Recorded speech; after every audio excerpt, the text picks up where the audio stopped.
Hey everybody. So I read Psalm 115 today.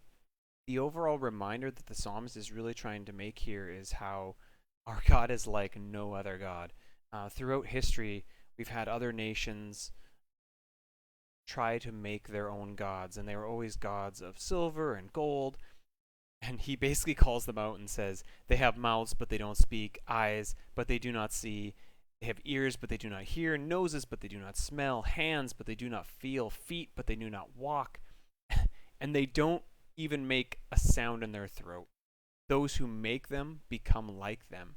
So do all who trust in them. He's just trying to show there is nothing gained from any of these gods.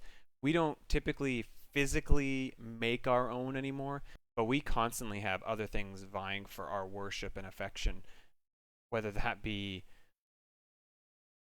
fame, money, sex, any of those things you could fit into this same category of idolatry. But the reminder throughout the rest of the psalm is just trust in the Lord. He's your help and your shield. Like multiple times, he actually says that here to Israel, to the house of Aaron, to anyone who fears the Lord.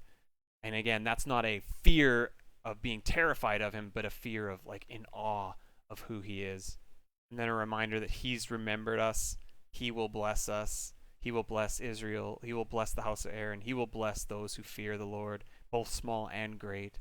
And at the end, he just gives a nice little quick reminder, like we just talked about yesterday, of the dead do not praise the Lord, nor do any who go down into silence.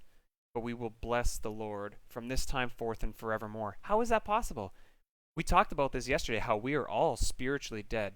We are all dead in our trespasses and sins, like Paul says. So how is it possible that we bless the Lord? Are we not also dead? There had to be some kind of a change to make us alive.